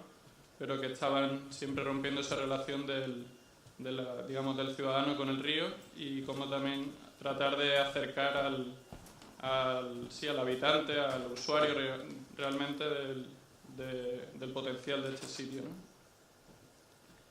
Y sin olvidar obviamente ya del tema de los espacios públicos o de la vulnerabilidad casi de cívica, y de cómo a través de nuevos espacios, de plazas y de parques que realmente existían o que han estado muy degradados, pero como el río no debe tratarse como solo un tema lineal, sino que también debía de tener existir como en esa conexión con otros espacios, y no solo un tema lineal, sino realmente focos de acción y que fueran un poco la expansión de esta oportunidad.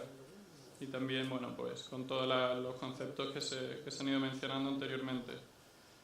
Realmente, como el tema del tiempo y tal, nos gustaría cerrar aquí, pero creemos que son muchos los temas que tanto son extrapolables al contexto chileno, pero a la vez son temas bastante abiertos y que pueden dar lugar ahora a una serie de discusiones o sobre todo de conversaciones sobre esta temática, y con esto ya pues terminamos nosotros. Muchísimas gracias.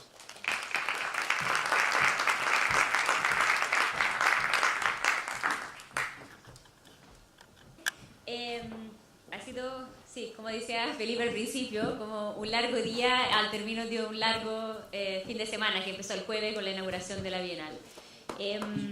No sé si alguien quiere invitar. Así para cerrar, no tenemos mucho tiempo, lamentablemente, tenemos como 15 minutos yo creo. ¿Quiere invitar a todos los panelistas a sentarse en el escenario? Y sí, claro, mientras que se sientan, puedo preguntar al público si tienen algunas preguntas. ¿Qué quieren?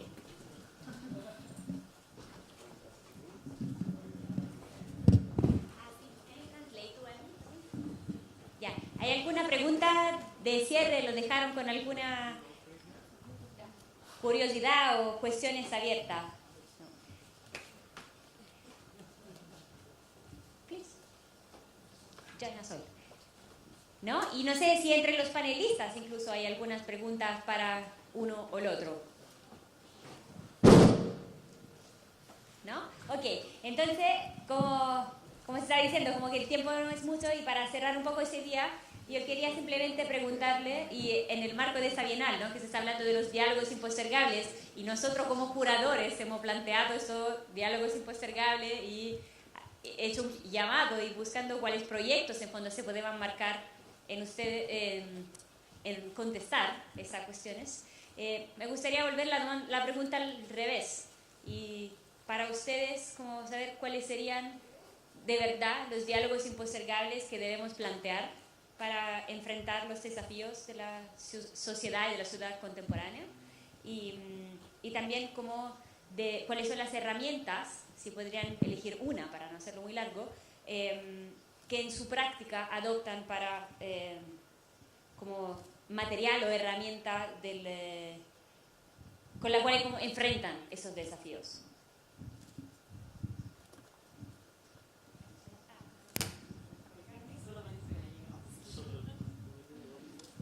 pero tenemos acá...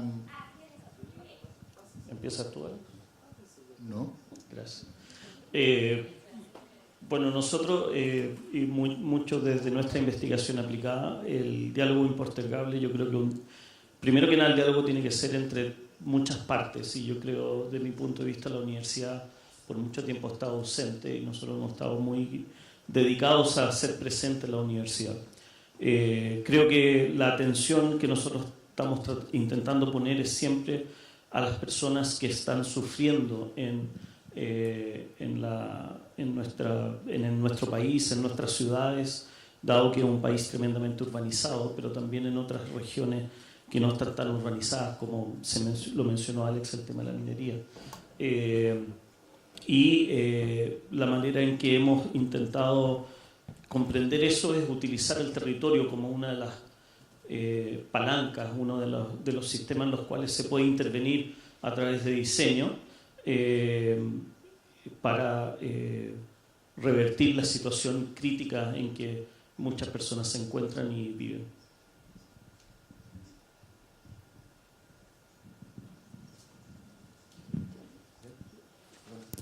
Okay. I think I understood the question to be, I think I got a little help here.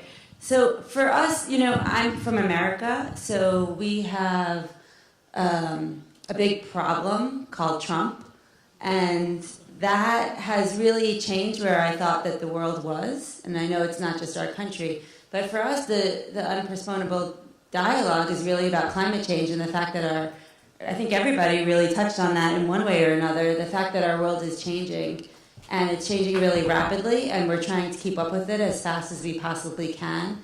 So a distraction is not accepting it or not even being able to say some words about climate change in certain places. The tool that I think is most important is creativity, because we don't have money, we don't have time, we don't have all these different things that we would really need to take a step back and really think about how do we do this. So we have to create time, and we can only do that by being really creative and start thinking about how every piece of infrastructure has multiple benefits, how every dollar we spend goes much further than before, and how everybody is doing their own little tiny piece that can contribute to something that's larger in their neighborhoods or their society. Because if we don't do that, we're just going to be moving the opposite way when the people who are doing that are really pushing forward. Augusto, yo iba a decir exactamente la misma cosa de los dos, pero creo que el problema que hemos visto es que las situaciones no son de una sola dirección, sino que son múltiples y que tenemos que tener la habilidad de trabajar en equipo y tenemos que reducir la complejidad a unas soluciones muy sencillas y de acción inmediata, porque no hay tiempo, el tiempo es sumamente corto.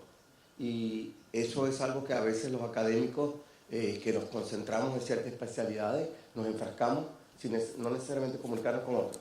Entonces me encantaría, por ejemplo, que equipos que trabajan con data, con mapeo, que señalan el problema clarísimo, inmediatamente se conectaran que aquellos tienen la fuerza proyectual o aquellos que tienen la habilidad de comunicarlo políticamente, porque eso es una habilidad que no tenemos, y sin la participación política, pues no hay salida.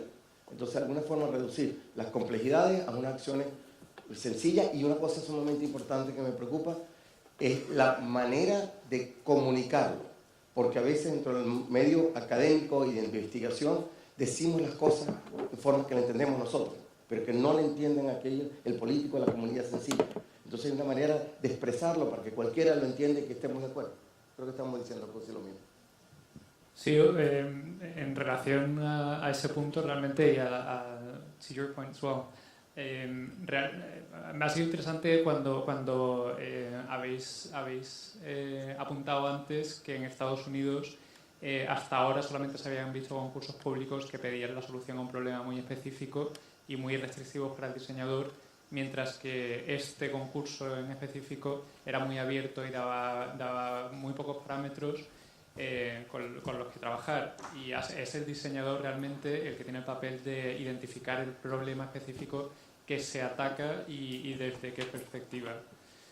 Yo creo que eso es una cosa bastante común en los concursos europeos ahora mismo, y es una cosa que las oficinas de diseño nos estamos acostumbrando a trabajar más y más, con problemas muy abiertos y nosotros somos los encargados de realmente identificar cuáles son los puntos por los que hay que empezar a trabajar y cuáles son las soluciones más adecuadas en ese sentido. Con lo cual yo creo que un poco la estrategia general es esa, ¿no? Tú no empiezas por resolver un problema, sino empiezas por identificar el problema y dar con la solución más inteligente y más directa. Yes, I'll do it in English. Yes. There is something about the big problems of the world, like the climate change, for example, or education or healthcare, which are all very big things. And one of the first steps is that we need to understand that it's not a problem of any specific person. It is a problem of everybody. So, as an academic, one of the first tools I think we need to implement is to try to embed in academia to kind of disrupt the boundaries of the disciplines that are kind of the way they have been implemented so far, because this way you introduce those problems and you create platforms of interconnection between different disciplines.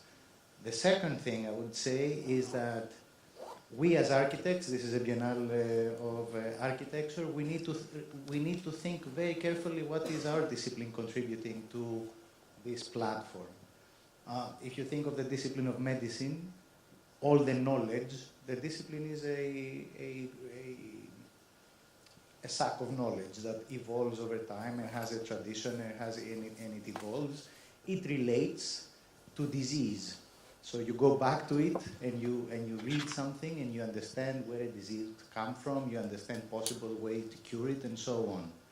I think that we need to understand our discipline of architecture closer in this way. We need to try to figure out what are the kinds of knowledge bases we have to address those problems. In a way, whatever we have built so far, we need to try to adapt it to this new kind of mode of interdisciplinary kind of work, neither critique it and throw it away, nor follow it as if it is the norm.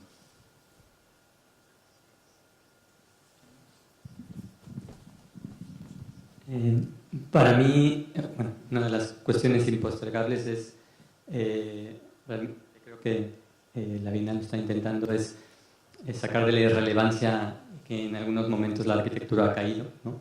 E involucrarlo mucho en los problemas más relevantes que tienen la sociedad y el planeta. Y yo creo que muchas de las palabras que se han utilizado hoy, paisaje, territorio, implican que el arquitecto no es solamente, digamos, no solamente puede estar involucrado en el diseño de objetos, de edificios, ¿no? sino de cómo esos están relacionados, involucrados y tienen consecuencias en territorios, en paisajes más allá de donde están localizados. Y eso me parece a mí que es como una cuestión muy crucial, ¿no? Que entendamos que las habilidades que tenemos los arquitectos como diseñadores se pueden aplicar a escalas, a contextos mucho más amplios. Muchos de los territorios y muchos de los paisajes que vemos están siendo diseñados, pero no por arquitectos, ¿no? Hay políticas económicas, hay decisiones de compañías, no sé, mineras, que diseñan y producen paisajes. Y yo creo que de alguna manera los arquitectos podrían estar involucrados, ¿no? No que tengamos la solución a cómo se puede diseñar, pero podríamos agregar esa habilidad que tenemos de entender material y espacialmente esos espacios. No, very briefly, I think that I'm a teacher. So as a teacher, in 4 years, 150 master students. I'm not paid for that, so I want to precise that. And to be a teacher is to do something that to change the mind of the students. So I'm very close to what Alex was saying. What is the role of a science? Because architecture is a science also. It's not only something ethic or something. So it's a science. And we are trying to destroy the rules, the classical rules of the science to open and to go inside another platform of research. And as teacher, the most difficult things is to change the mind of students, to give them other tools. Because when the students arrived in our university, they want to build something. They want to build a building for apartment, a building in New York, a building in Milan, or something like that. No, I don't think that. Okay, this epoch have some problems, climate change and so, but also before there were problems, there were some wars, there were some other problems. The question is how to change our point of view in a more ethical and a different aesthetic to afford this kind of problem. So the question is to change our point of view, but also in a spatial way, because we have to work in space. And in the end, what the goal that we have to do is the quality of this space. And the space has to be beautiful, has to be a beautiful space. So I think the problem is to find a new space, a new spatial quality for new questions, but the quality has to be visible, tangible, no? I have somebody from the public that wants to ask a question. I see Joanna approaching to stop us, so I think we will get this question, and with that we will close. Now, yeah, we should close now, but because yes, that's the other option. Si no nos vamos ahora, tenemos que estar hasta mañana. Hola, mi consulta es llevada a la pregunta general que tiene la Bienal de Arquitectura, que es: ¿y usted es feliz? Bueno, la pregunta dirigida a Luis de la Universidad Adolfo Ibáñez. Es cómo podemos realizar algunas intervenciones, como ojalá así, ocupando poco tiempo, en relación a la urbanización y tratar de lograr que la gente sea más feliz. Y bueno, eso en relación a los diferentes layers que tiene... Bueno, tú me entiendes. Gracias por la pregunta, fácil. Yo creo que en la ciudad se invierte y se interviene todos los días. Y yo creo que en la ciudad se hacen cosas y algunas de esas cosas impactan positivamente y algunas cosas impactan negativamente. Inclusive un parque puede impactar negativamente porque incrementa la cantidad de áreas verdes que hay en un cierto lugar del territorio donde ya hay mucha área verde. Entonces la brecha o la diferencia que hay entre un área y otra, a pesar de que lo que tú construiste es un parque, paradojalmente es negativa desde el punto de vista de la sociedad completa. Yo creo que la arquitectura se ha olvidado mucho de sus habitantes, se ha olvidado de sus residentes, se ha olvidado de la realidad de la vida y se ha olvidado sobre todo, creo yo, de ser capaz. Estoy hablando de la arquitectura desde el punto de vista de la espacialidad, lo que tú mencionabas, la espacialidad. Hemos olvidado nuestra capacidad de manejar el espacio y de ser grandes personas que podemos modelar el espacio. No solamente el espacio en un muro, sino el espacio de vida que nosotros tenemos. Y nuestro espacio de vida es un espacio continuo, que va más allá de la casa, va en los barrios, etcétera, etcétera. Y en ese sentido podemos volver a dialogar con las personas, a volver a dialogar desde el punto de vista de la felicidad de las personas y qué es lo que significa la felicidad. Hay varias definiciones de eso. Una definición básica puede ser que yo tenga la opción de ir a una plaza. Y esa opción de ir a una plaza es una plaza que tiene que estar al alcance caminando con mis hijos en una cierta dimensión de tiempo que no puede ser más allá de, por ahí está como 20 minutos, 15 minutos entre ir y volver y estar un rato ahí. Entonces, yo creo que la felicidad empieza en que nosotros como arquitectos, urbanistas, etcétera, la disciplina que sea, tomando lo que decía Alex, o todos juntos colaboremos en dialogar en poder dar a todas las personas que viven en un entorno construido la opción, por lo menos tener la opción. No sé si te contesté, pero bueno. No sé si alguien quiere agregar algo. Sí. Algo cortito. You talked about options, that to give options. The more options you have, the less happy you are. You know this. You know. No. So you need one the option. question. ¿Está bien si lo contesto en inglés? La pregunta esa pregunta de la felicidad para mí es una trampa un poco. Porque la felicidad, ¿qué significa felicidad? Felicidad es un estado, ¿ya? Y no puede ser un estado, no puedes llegar a felicidad y chao, porque después ¿qué? Mueres. ¿Cuál es la idea de la felicidad? Es más importante entender cosas como si yo puedo hacer cosas, por ejemplo, si puedo crear o si puedo reaccionar. Ese tipo de estado es más dinámico y lo entiendo más como saludable para mí. Feliz puede ser que yo soy feliz porque yo conozco nada, como un pescado adentro de una esfera de agua. Tiene una piedra y cada segundo dice, una piedra, qué bueno, porque no tiene memoria. Ese pescado es feliz. Pero un pescado que puede tener un poco de memoria y ver la misma piedra segunda vez, no es feliz.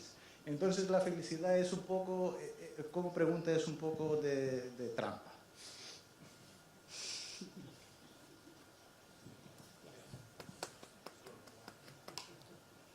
Yes? Yeah, if you have anything else, otherwise we... Yo, porque ya me ha venido un poco que tu pregunta puede cerrar un poquito muchas de las cuestiones que se han abierto aquí. A mí me gusta mucho una definición de la felicidad que es de Viktor Frankl, que seguro que muchos conocéis aquí, que al final habla de que quien es feliz es el que encuentra un sentido a su vida. Y yo creo que todo pasa por ahí, que los diálogos que son más necesarios ahora son los que llaman a la acción. Leí hace poco la introducción a un libro, el de The Walkable City, ¿no? Que decía que seguramente éramos... nuestra generación era la más consciente de los problemas del mundo y la más indiferente a ellos a la vez. Entonces hay exceso de diálogo y hay déficit de acción. Entonces yo creo que cualquier diálogo que sea directamente, decías tú, una llamada a acciones sencillas. Y en ese momento en el que alguien siente que esa acción sencilla tiene un sentido, ese va a ser feliz. Y no puede ser más feliz en una sociedad con muchísimos más problemas si encuentra su sentido en esa sociedad. Entonces yo creo que el diálogo que llama a la acción y que esa acción tenga un sentido en la sociedad es un diálogo que lleva a la felicidad.